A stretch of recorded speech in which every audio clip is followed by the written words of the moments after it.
अपने ही चंचल मन को अपने ही बस में करके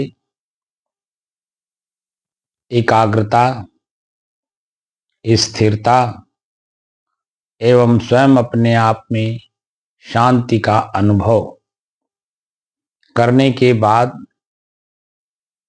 स्वयं मैं कौन हूं को जानने की दृष्टि से साधना करते करते आज 1493 दिन हो गए। तारीख 8 दिसंबर सन 2025, दिन सोमवार, प्रातः काल का समय।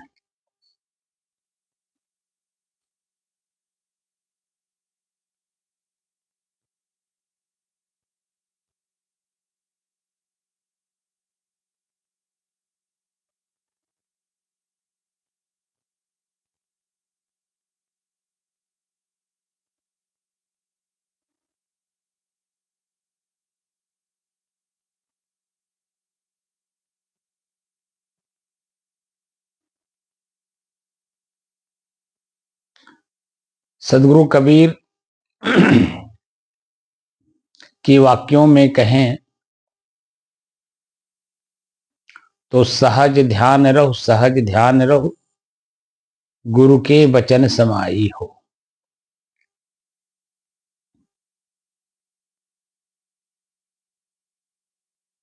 अब यहां दो शब्द है, सहज ध्यान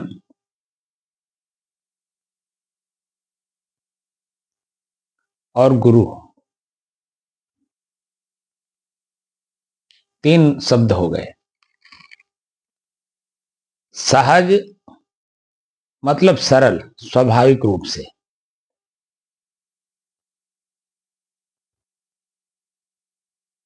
और गुरु दो तरह के हैं। एक बाह्य गुरु जो मार्गदर्शक का काम करते हैं, एक भीतर का गुरु जो सुप्त हो गया था उसे जगाने का काम।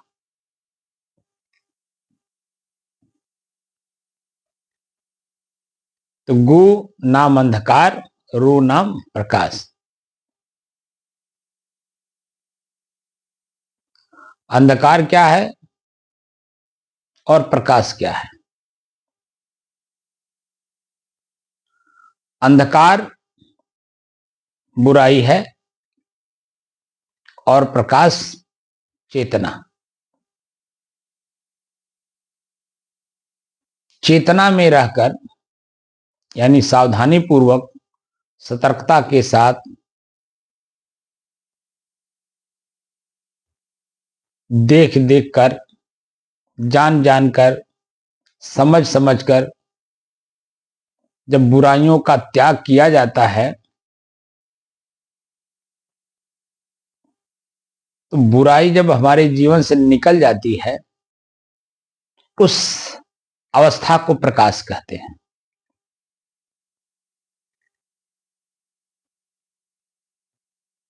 और बार बार के अभ्यास से जैसे लत लग जाता है, आदत लग जाती है, ऐसे ही बार बार के अभ्यास से उसी लत आदत को त्याग करना है, चेतना में रह के, देख करके।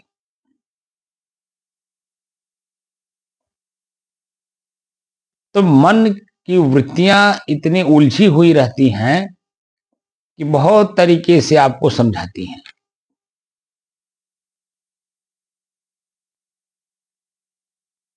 और ई मन चंचल, ई मन चोर, ई मन शुद्ध ठगहार, और मन मन करते सुर नर मुनि जहड़े, मन के लक्ष्य द्वार। अपना ही मन अपने ही साथ शुद्ध रूप से छलता है, क्या हमें इस बात की जानकारी है?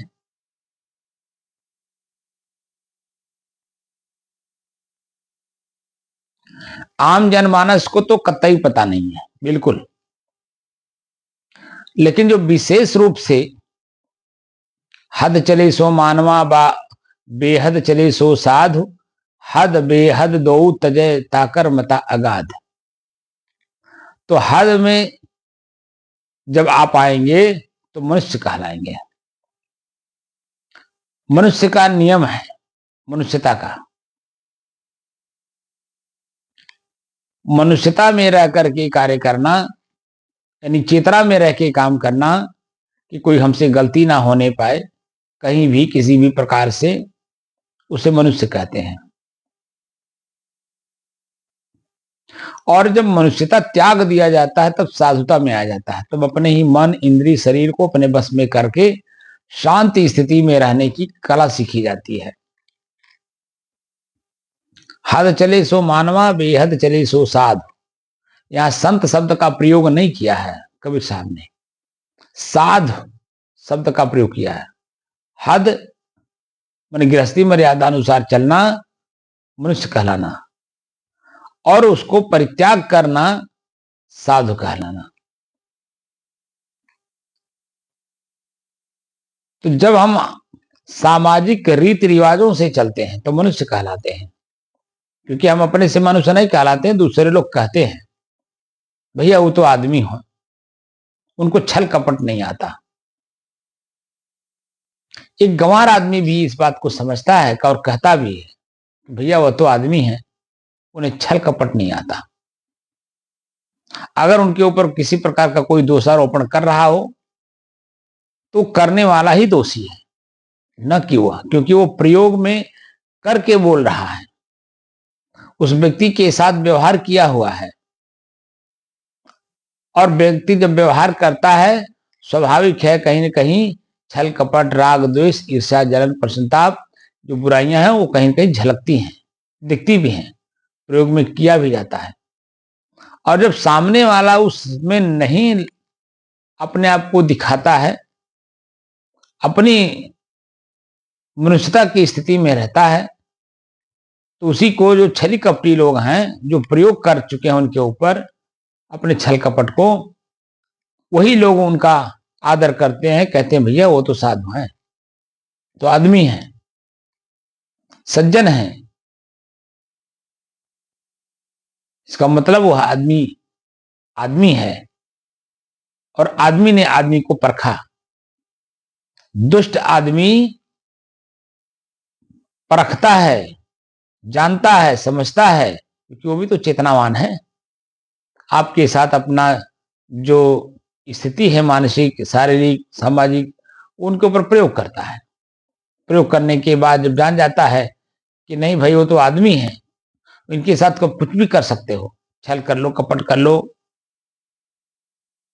चोरी बेईमानी इनके साथ कर लो, कुछ भी कर लो, लेकिन ये अपने स्थिति से विचलित नहीं होते हैं। तो ध्यान, सहज ध्यान, गुरु के वचन समाई हो। गुरु वह है जो अनुभव पूर्ण बात करता है और हमें अनुभव करने के लिए एक रास्ता देता है कि आप भी अनुभव करके उस लाइन में आओ। वो हवा में बात करने की बात नहीं करता।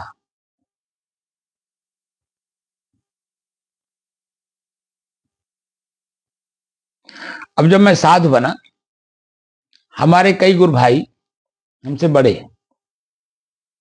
एक तो स्वामी अभिराम दास जी थे जिनका शरीर 8 अप्रैल सन 2024 को पूरा हो गया, 73-74 साल की उम्र में। और एक जयमंगल साहब थे जो मास्टर भी थे, फोर्स में भी थे, कुछ दिन उन्होंने नेतागिरी भी की और बाद में साधु बन गए।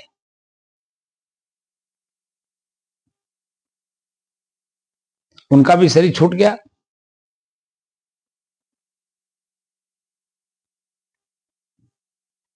ये लोग विपश्यना करते थे।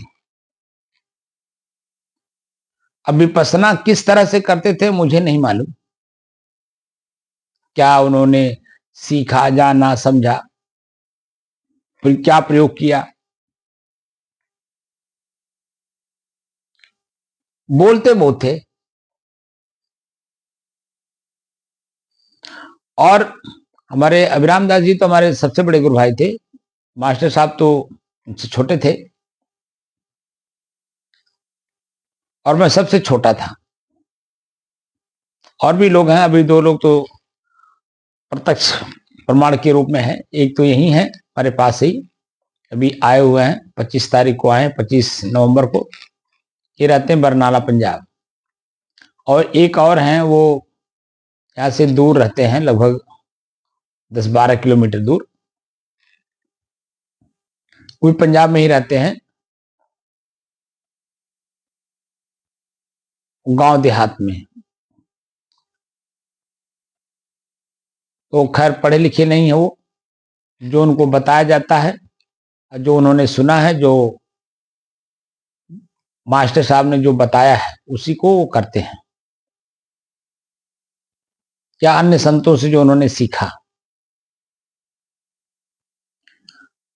तो वो जो 2 लोग शरीर छोड़ गए,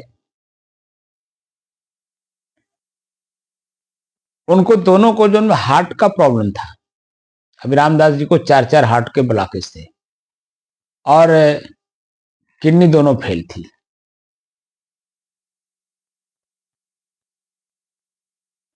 मास्टर साहब को जब शरीर छूटना हुआ, उस समय में वो चलते बहुत थे, सुबह सुबह टहलते बहुत थे।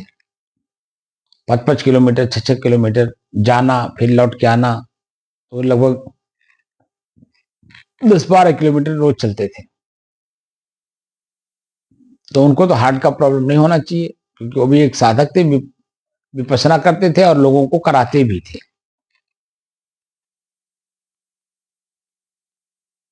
लेकिन जिस दिन शरीर छूटना था, ठंड का मौसम था, दिसंबर महीना,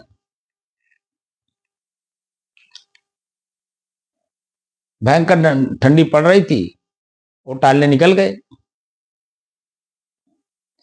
रास्ते में ही उनको हार्ट का प्रॉब्लम आया। क्या सोचे या शरीर की क्या स्थिति थी मालूम नहीं,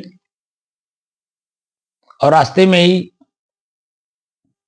नाक के रास्ते खून निकला और वहीं उनका शरीर पूरा हो गया। लोग उनको उठा करके आश्रम में ले आए। तो गुरु प्रकाश देते हैं, और वो प्रकाश, जो आदतें हमारी अनेकों जन्मों से बनी हुई है बुराइयों की, उससे निजात पाने के लिए, उससे अलग होने के लिए अभ्यास करवाते हैं। शब्द तो सभी लोग जानते हैं। वर्तमान स्थिति में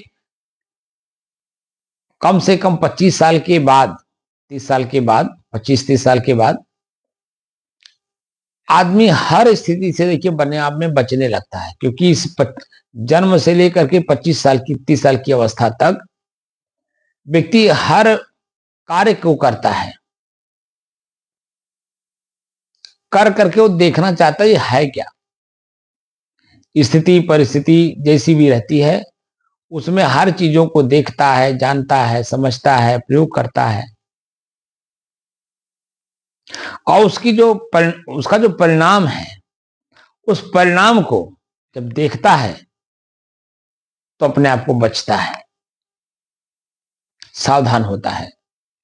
तो 25-30 साल के बाद जो शरीर की स्थिति होती है, या शरीर का समय होता है, 60 साल, 70 साल, 80 साल, 100 साल तक जीने वाला, तो देखिएगा 30 साल के बाद आदमी धीरे धीरे धीरे धीरे धीरे धीरे बहुत सी चीजों को त्यागता है, और सावधानी के साथ बात भी करता है, काम भी करता है। पैदल चलना हो, काम करना हो, खेत में गुड़ाई करनी हो, कटाई करनी हो, निराई करनी हो, मैंने कोई भी काम पैदल चल रहा है, बारिश हो रही है, बड़ी सावधानी के साथ चलता है, पैर की उंगलियों को गड़ा करके चलता है ताकि मैं फिसल कर गिर ना सकूं। फिसल करके गिरूंगा तो चोट लग जाएगा, हड्डी टूट सकती है, पुट्ठे पर का मांस फट सकता है, कुछ भी हो सकता है। तो इसीलिए वो बहुत सावधानी के साथ बचा के चलता है। बारिश हो रहा हो, छतरी लिया है, लेकिन फिर भी बड़े कायदे के साथ शांति से बचा बचा करके चलता है।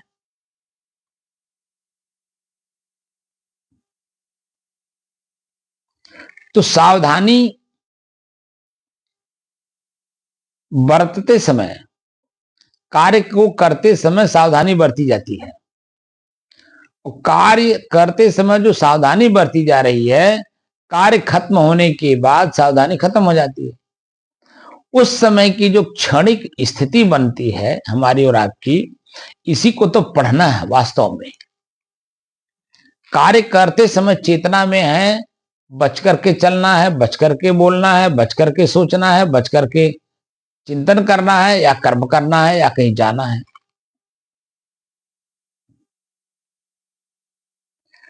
उस कार्य को समाप्त होने के बाद की जो स्थिति बनती है, उसी को प्रकाश बोलते हैं।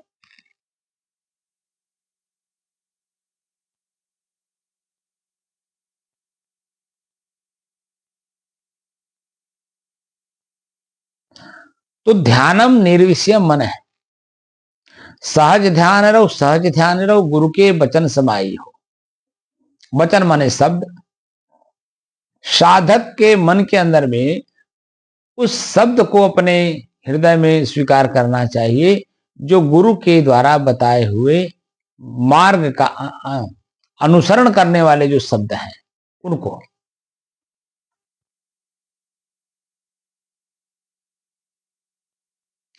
तो अंत में हमें ये महसूस होना चाहिए, क्रिया प्रतिक्रिया मन की भी, जबान की भी, कर्म की भी भीतर चलती रहती है। और ये आज के एक जन्म का नहीं है कि इस जन्म में जब हम जन्म लिए शरीर में आए तब से है। ये तो वासांश जीर्णान यथा विहाय, जैसे इसी शरीर में आप जब से हो तब से देखो कितने कपड़े आपने बदले। जब नया रहता है तो बड़ी प्रसन्नता के साथ उसे अपने शरीर पे धारण करके लोगों को दिखाने का भी मन करता है, और ये भी मन में रहता है कि लोग कोई न कोई हमको जरूर कहें कि अरे वाह क्या कपड़ा पहना इन्होंने। मन में जिज्ञासा रहती कि हमको कोई कहे, लेकिन कोई किसी को कुछ कहता नहीं है। वो आंख देख लेता, मन जान जाता कि हाँ ठीक है, इनके पास ये पैसे वैसे थे तो इन्होंने कपड़े बनवा करके नया पहन के आए हैं। लेकिन बोलता कोई नहीं है, उसकी कोई प्रशंसा कोई नहीं करता है कि कपड़े का बहुत बढ़िया कपड़े पहन के आए हो। लेकिन अपने ही मन मिट्ठू बनता है कि मैं सबसे बढ़िया कपड़ा पहन के आया हूं, मेरे जैसा कपड़ा तो किसी का नहीं है, ये सब मेरी क्या बराबरी करेंगे। तो ये जो मन की गति है, इस भावना को नीच गति कहते हैं। अरे शरीर को ढकना है, शरीर में है क्या? गंदगी के अलावा कोई सोना चांदी भरा हो तो बताओ।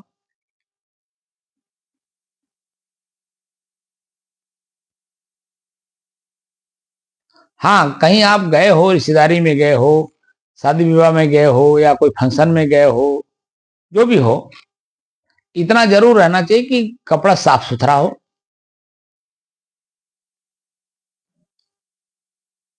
देखने में खूबसूरत लगता हो। अब वो चाहे नया हो चाहे पुराना हो, धुला हुआ होना चाहिए, प्रेस होना चाहिए, इतनी सी बात। अब वो कही कि वही सब कुछ महत्वपूर्ण है, आदमी कुछ है ही नहीं, ये आपके मन के वहम है, भ्रम। सदगुरु कबीर कहते हैं, ये भ्रम भूत सकल जग खाया।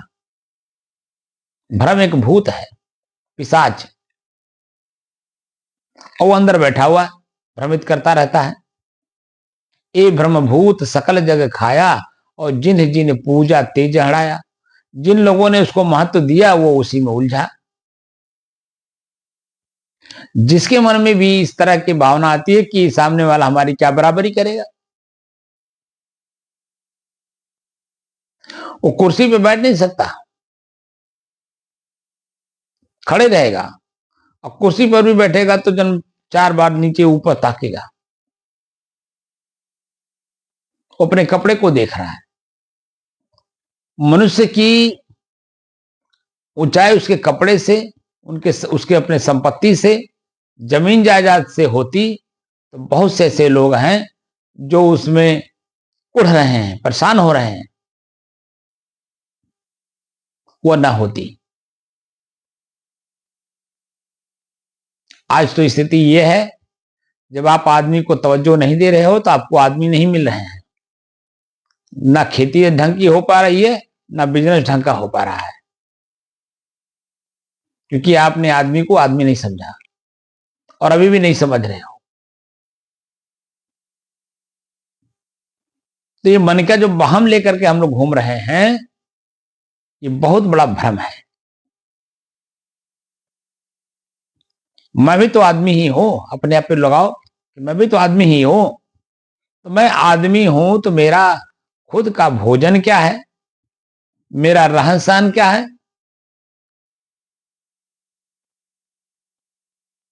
मेरी मानसिक स्थिति क्या है, सामाजिक स्थिति क्या है, पारिवारिक स्थिति क्या है।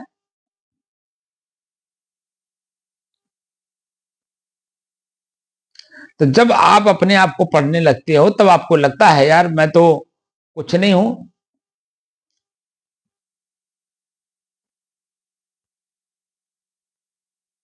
खाली कपड़े का, पैसे का, धन संपत्ति का अहम लेकर के घूमना अपने लिए रोग को दावत देना।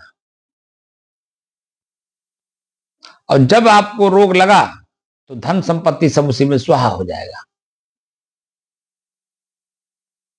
जो कि धन संपत्तियां जीवों के कल्याण के लिए कमाया जाता है, क्योंकि आपका नहीं, वो समाज का है। रुपया कहां बनता है आपके घर में? टकसाल में बनता है, भारत सरकार बनाती है, या कोई भी देश अपनी जनता की सेवा के लिए बनाया है ताकि सामाजिक समन्वय बनी रहे। हर आदमी के पास अपना अपना सौदा है और ऐसा कुछ रहे जिसे लेन देन सभी लोग बराबर रूप से कर सकें और उसकी कीमत उतनी ही हो जितनी कीमत आपकी हो। कागज का टुकड़ा ही है। अब सिक्का जो है चांदी का है या तांबा पीतल का है या जस्ता का है, क्या फर्क पड़ता है? लेकिन जब उसमें मुहर लगा रहता है, रुपया लिखा रहता है, सन लिखा रहता है, तो ये स्पष्ट रहता है कि ये इतने रुपए की कीमत रखता है, इसको किसी को भी हम देंगे, इतने कीमत की चीजें हम ले सकते हैं किसी से भी। तो भारत सरकार अपने ही बच्चों को आपस में सामंजस्य बनाए रखने के लिए ऐसे से व्यवस्था करता है जिसमें सामंजस्य बना रहे, एक दूसरे लोग पूरक बने रहे, कहीं किसी प्रकार की त्रुटियां ना होने पाए, कोई बुराइयां ना आने पाए।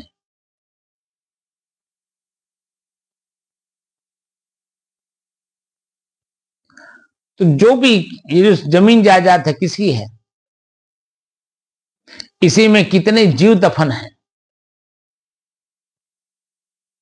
कोई ऐसा जगह नहीं है पृथ्वी के ऊपर जहां अनादिकाल से इसी पृथ्वी पर लोगों के पसीने, खून, सर, धड़ ना इसमें मिलते हो, ना इसमें मिले हो। ऐसा कोई जगह ही नहीं है। अब हम लोग जानते नहीं, वर्तमान शरीर कोई खाली देख रहे हैं, वर्तमान समय को खाली देख रहे हैं, इसके पीछे का तो हम लोग कुछ देख ही नहीं पा रहे हैं, क्योंकि जानने की कोशिशें नहीं की है।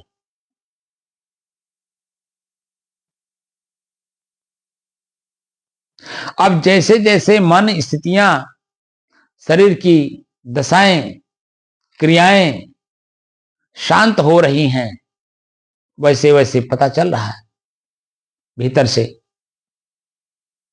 कि आज इस शरीर से हमने स्पर्श विषय को न देखा, न जाना, न समझा, न प्रयोग किया, लेकिन अपने शरीर से। लेकिन बाहर जो देख देख करके खाली जो लोग, मैं अपने साथ में बहुत सारे लोग संतों को साधु बनते भी देखा, बन करके फिर गृहस्थ में जाते देखा। संत भेष में जब थे तो क्या स्थिति थी, संत भेष में नहीं, मतलब साधु भेष में, ब्रह्मचारी की भेष में जो लोग आते थे, ऐसे लोगों को मैंने देखा।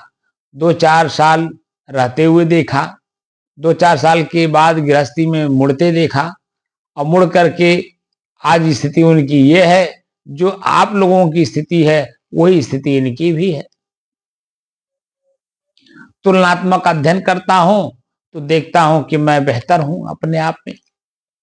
ना हमें नून का, ना तेल का, ना लकड़ी का, ना राशन का, ना मकान का, ना कपड़े का, किसी चीज का कोई चिंता ही नहीं है। न रहने का, न खाने का, न जीने का कोई चिंता नहीं। तो जो मेरा प्रारब्ध है, शरीर तो तब तक रहेगा जब तक प्रारब्ध है। तो प्रारब्ध है हमारे पूर्व जन्मों के कर्मों की कमाई है। हमें आगे जन्म लेना नहीं है। जब जन्म न लेने की भाषा, परिभाषा में मैं जीवन जीना चाहता हूं, तो जो पूर्व का मेरा कर्म कमाई है, अच्छे और बुरे का, उसे यहीं समाप्त कर देना है, ताकि मुझे आगे ना लेना पड़े, ना देना पड़े। तो मेरी जो सहज स्थिति है वैसी बनी रहे। लेने के लिए भी और देने के लिए भी शरीर में आना पड़ेगा, और शरीर में न आने के लिए बताया गया कि वासना से अपने आप को मुक्त करो। वासना क्या है? इच्छा, कल्पना और कामना, आकांक्षा। शांत चित्त बैठा हो, मन में किसी प्रकार की कोई कल्पना नहीं है, कोई इच्छा नहीं, कोई वासना नहीं, कोई आकांक्षा नहीं, कोई कामना नहीं। जब मन में कुछ है ही नहीं, तो मेरी अपनी स्थिति तो बिल्कुल मजबूत है। तो मौन अवस्था में मैं रहूं, या मैं जो आप लोगों के साथ चर्चा कर रहा हूं इस अवस्था में रहूं। बोलना मुझे इसलिए पड़ता है कि हम अपने सही दिशा से भटक चुके हैं। जिस दिशा में चल करके मुझे अपने आप को जानना था, उस दिशा से भटक चुके हैं। धार्यते इति धर्म, जो धारण कर किया जाता है वो धर्म है। धृति, क्षमा, शौच, संतोष आदि, वो तो समझ में आ रहा है। लेकिन धारण करने वाला कौन है, उसका कहीं ज्ञान नहीं। जिसने हमें कुछ धारण करा दिया, धैर्य करना, क्षमा करना, संतोष करना, यानी दैवी गुणों को जिन्होंने धारण कराया, वो जो दैवी गुण है जो मैंने धारण किया वो तो समझ में आ रहा है। लेकिन धारण करने वाला जो मैं स्वयं हूं, वो नहीं समझ में आ रहा, क्योंकि उसके बारे में कोई जानकारी नहीं दी गई। तो धार्यते इति धर्म, हम लोगों ने मान लिया कि हम धैर्य को धारण करते हैं, इसीलिए हम धर्मवान हैं। अब दूसरा व्यक्ति धैर्य नहीं धारण कर रहा है तो धर्मवान नहीं है। तो उसके साथ ईर्ष्या जो आप कर रहे हो कि छूत है, ये अछूत है, ये ऐसा है, वो ऐसा है, ये दारू पीता है, ये मांस खाता है, ये व्यभिचार करता है, ये चोर है, डकैत है, ये जो मन में उत्पन्न कर रहे हो, ये तुम्हारे मन की स्थिति को कमजोर करता है। जब ये पता है हर जीव स्वयं के कर्म के फल के अनुसार उसका प्रारब्ध बनता है और बिगड़ता है। अब जब यहां पर आप स्वयं मैं कौन हूं को जानने चले हो, तो दूसरे के तरफ देखने, जानने, समझने का आपके पास अवसर कहां है, समय कहां है आपके पास? क्योंकि मैं तक पहुंचने में मैं साधु हूं, मैं बड़ा विद्वान हूं, मैं बड़ा समझदार हूं, मैं बड़ा ध्यानी हूं, मैं लोगों को ध्यान कराता हूं, मैं हूं के बीच में जो भी शब्द आप जोड़ रहे हो वह आपको कमजोर कर रहा है। मैं हूं ये आपको मजबूत कर रहा है।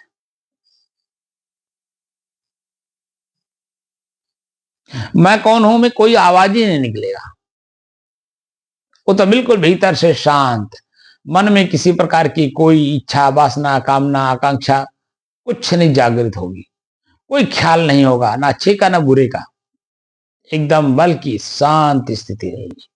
इसीलिए हम आप लोगों को 1493 दिन तक जो लगातार अभ्यास करवा रहे हैं, वह इसलिए कि जो मन की भ्रांतियां हैं वह दूर हो जाएं, और भ्रांति दूर होने पे मन की स्थिति खत्म हो जाती है, चेतना की अपनी स्थिति रहती है।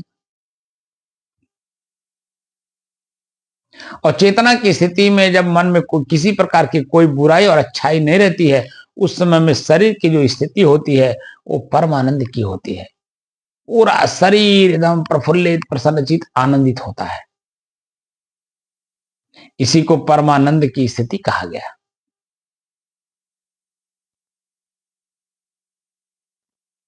अब यहां चेतना में है, अब मन में कोई बुराई नहीं है, ना शरीर में कोई क्रिया है, उस समय की जो अवस्था है वो परमानंद की है।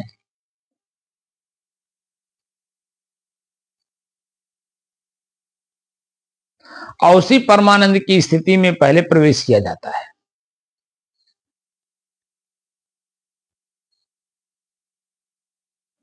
तो यहां हमें पता चलता है कि हमने अपने जीवन में क्या अच्छाई धारण किया था और क्या बुराई धारण किया था।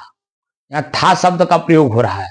वर्तमान जो स्थिति है उसमें वो सब कुछ नहीं है, उसके पहले जो हमने धारण किया था उसका उस स्थिति को था शब्द से प्रयोग किया गया, है शब्द नहीं, था।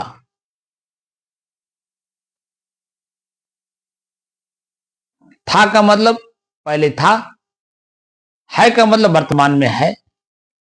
तो वर्तमान में था शब्द का प्रयोग नहीं, है शब्द का प्रयोग हुआ। लेकिन वर्तमान में है ही नहीं, तो है स्थिति में क्या रहेगा? मन में किसी भी प्रकार की कोई क्रिया नहीं है, तो वह स्थिति कैसी होगी? परम आनंद की। रोम रोम आपका प्रफुल्लित, प्रसन्नचित होता है। और ये चेतना में रह करके जब आप देखेंगे अपने शरीर को, अपने आप महसूस होता है, महसूस नहीं कराना पड़ता, वो खुद स्वतः महसूस होता है, क्योंकि चेतना में रह के काम कर रहे हैं ना, जानबूझ के कर रहे हैं।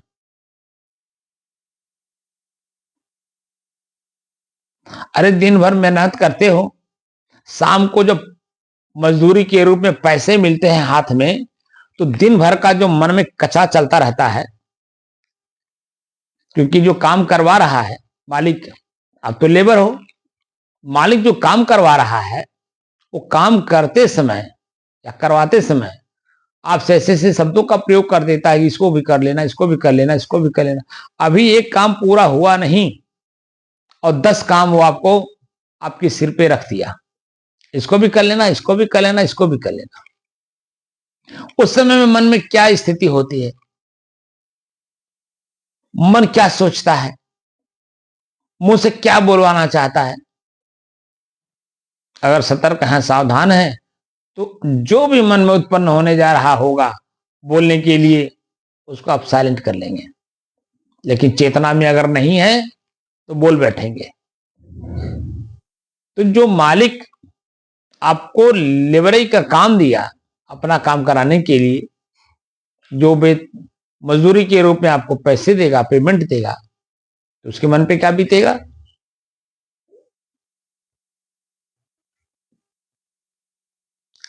तो जो स्थितियां हमारी बनती हैं, उन स्थितियों में हमारी अपनी वर्तमान की स्थिति कमजोर हो जाती है, और उसको मजबूत करने के लिए मालिक ने जो कुछ भी कहा, जी मालिक, जी मालिक करते हुए अपना काम करता गया। अरे 8 घंटे ही तो आप मजदूरी करोगे, मेहनत करोगे 8 घंटे। 8 घंटे के पहले आपको मजदूरी मिलेगी नहीं। 8 घंटे तक जो आपकी स्थिति है उस पर नजर रखता है काम कराने वाला मालिक, क्योंकि वहां तो आप नौकर हैं, नौकरी कर रहे हैं। आपकी स्थिति परिस्थिति को पढ़ता है काम करा करा करके।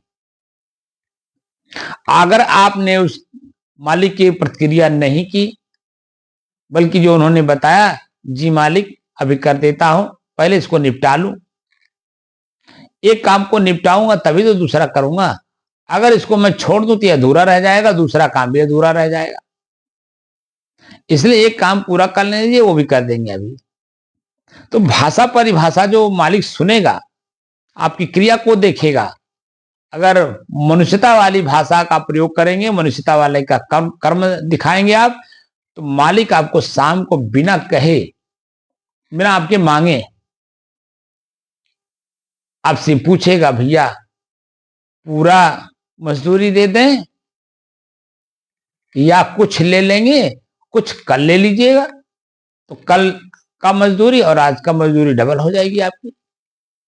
अगर पूरा आज ले लेंगे तो कल को तो कल का कल देखा जाएगा, आज अगर कुछ कम करेंगे तो कल उसमें जुड़ करके मिल जाएगा, तो आप ही के लिए फायदा है। पूरा पैसा ले लोगे तो खर्चा होते देर ही नहीं लगेगा, और हमारे पास अगर बचा रहेगा तो वो आपको जितना कल अगर काम करेंगे, मान लीजिए 500 रुपया मजदूरी है, आज अगर आप 200 लेंगे तो 300 बचत रहेगा, कल 500 में 300 जुड़ करके मिलेगा, आपको 800 मिलेगा। अगर पूरे छोड़ देंगे तो 1000 मिलेगा। यानी कि जितना हमसे लेंगे उतना कम हो जाएगा, बाकी जो छोड़े रहेंगे वो जुड़ करके आपको कल मिल जाएगा, कल की मजदूरी में जुड़ जाएगा, अगर आप करने आएंगे तब तो आप ही का फायदा उसमें है, पहले ही आपसे पूछ लेगा। लेकिन अगर आप उसके अनुकूल काम नहीं किए हो, आप रे रे करते रहिए, वो कहेगा अच्छा कोई बात नहीं, कल ले लेना भाई, आज पैसा नहीं, पैसा होते हुए भी वो कहेगा कि पैसा नहीं है, किसी से मांगा था उसने दिया नहीं, जो कि उधारी मांगा हो, कोई भी नहीं कि मैंने फ्री में दे दो, तो दिया नहीं, और दिया नहीं तो मैं दूं कहां से तुमको। यानी कि नाना बहाना कर देगा वो, क्योंकि आपने काम में कोताही की है और आप समझ नहीं रहे हो कि मैंने कहां कोताही की है। ऐसे बहुत सी स्थितियां आती हैं, हमने देखा है। परिवार में हमारे एक चाचा लगते हैं, हमारे पिताजी के मामा के लड़के थे, तो पिताजी के बराबर उनके भाई लगते थे, तो हमारे चाचा लगते। वो बंबई में रहते थे, बंबई से पता नहीं कैसे वो किसी ठेकेदार के चक्कर में पड़ गए, तो वो ले गया इनको। अब ले गया तो जो 1-2 दिन नहीं, लगभग लगभग 6-7 साल तक एक बाउंड्री के अंदर में इनको रखा और खूब इनको त्रास त्रास दिया, और काम खूब करवाया, पैसा भी नहीं दिया। वो तो किसी तरह से 6-7 साल के बाद ये वहां से निकल करके भागे किसी तरह से, तो अब जा करके कुछ अलग काम कर रहे हैं, अलग जा करके। तो बताते हैं कि हम लोगों को ले गया, कहा इतना इतना मजदूरी मिलेगा, ये होगा होगा, और ले जा करके एक ऐसी जगह हम लोगों को डाल दिया जहां से बाहर निकलना मुश्किल। वेतन की बात तो दूर, हम लोगों को खाने पीने के लाला पड़ा रहे। ऐसी सी स्थितियां भी पैदा होती हैं। यही हमारे कर्मों का ही परिणाम है जो हमारे साथ ऐसा हो रहा है, क्योंकि हमने भी उसके साथ कभी किया है। वो प्रतिक्रिया के रूप में आज वो प्रस्तुत है। वो तो वर्तमान तो दिख रहा है, लेकिन पूर्व का भूत नहीं दिख रहा है कि हमने कौन कौन से कर्म किए हैं, किसके साथ किए हैं।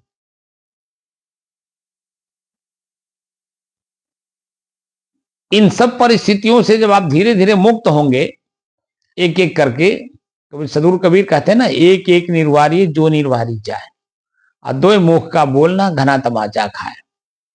एक समय में एक काम को करके उसका परिणाम पहले देखो।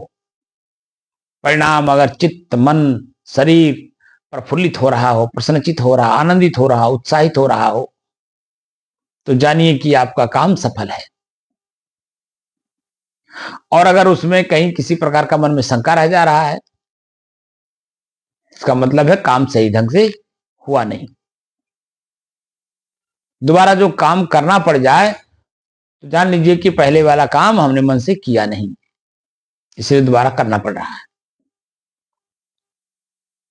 और पहली बार में अगर मन से आप काम करेंगे, ढंग से करेंगे, मन से करेंगे तो ढंग से करेंगे, और मन से नहीं करेंगे तो ढंग से नहीं करेंगे, उसमें सावधानी नहीं आएगी, सतर्कता नहीं आएगा, तो कहीं ना कहीं कोई ना कोई त्रुटि हो जाएगी। और त्रुटि ही पश्चाताप कराता है, आत्मग्लानि कराता है, कष्ट देता है, पीड़ा देता है। तो कष्ट पीड़ा दुख पश्चाताप आत्मग्लानि करने की जरूरत नहीं। काम को, जो भी काम करो, ढंग से करो, ताकि उसका परिणाम आपको तो अच्छा मिले ही, साथ साथ परिवार को भी मिले, परिवार के साथ साथ पड़ोसी को भी मिले, परिवार और पड़ोसी के साथ साथ पूरे गांव को मिले। अब जब पूरे गांव को मिला तो इलाके में पक्का है वो मिल जाएगा। अब जिधर से आप गुजरेंगे, आप भले किसी को नहीं जानते हो, लेकिन आपको लोग जानते हैं आपकी क्रिया के माध्यम से। इसलिए ध्यानम निर्विषय मन है। मन का निर्विषय होना ही ध्यान है। महर्षि पतंजलि जी का सूत्र है, ध्यानम निर्विषय मन है। उसी को कबीर साहब यहां लागू करने की बात करते हैं, सहज में। सहज ध्यान रहो, सहज ध्यान रहो। अरे बुराई मन में नहीं आने दो, जबान को अपने बस में रखो कि किसी के बारे में कुछ बोलो नहीं, मन को लगाम दो, किसी के बारे में कुछ सोचो नहीं, ना अच्छा सोचो ना बुरा सोचो। अपने मन को अपने काम में लगाओ, चेतना में लाने की कोशिश करो।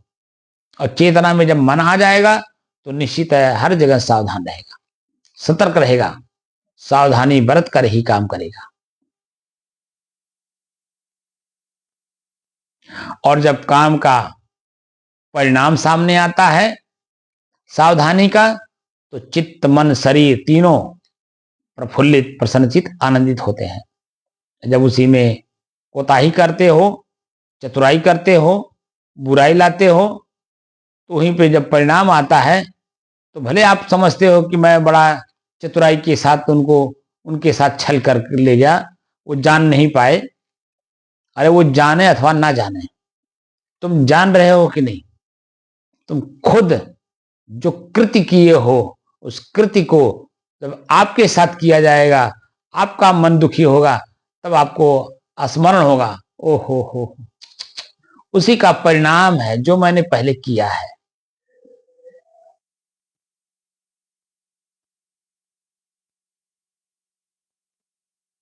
न चाहते हुए भी देखो सामने आ गया। तो मन की स्थिति को जितना ही शांत करो, सतर्कता के साथ, सावधानी के साथ, चेतना में रह करके,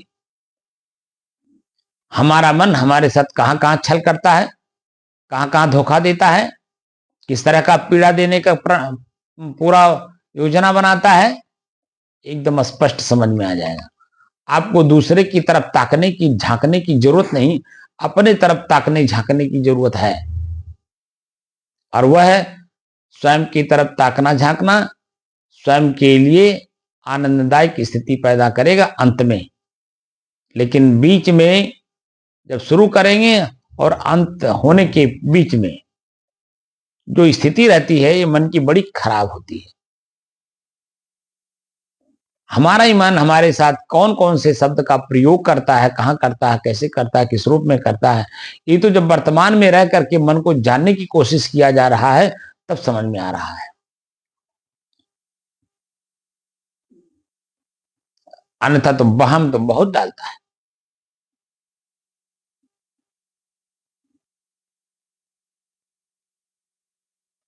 मैंने आप लोगों को बताया भी कि जल की मन की एक गति नीचे ही को जाए, बहुत जतन कह राखिए तब ऊंचे को जाए। बहुत जतन का मतलब यहां हुआ चेतना। चेतना में रह करके जब आप काम करते हो तो बुराई जल्दी नहीं आ पाती है, क्योंकि बुराई आप करोगे ही नहीं, क्योंकि चेतना में हो।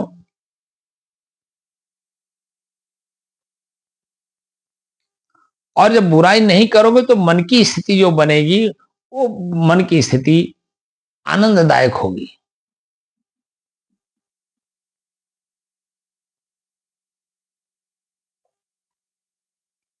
और उस स्थिति में आपके मुंह से आवाज भी नहीं निकलेगा, एक शब्द भी नहीं निकलेगा, लेकिन भीतर से जो महसूस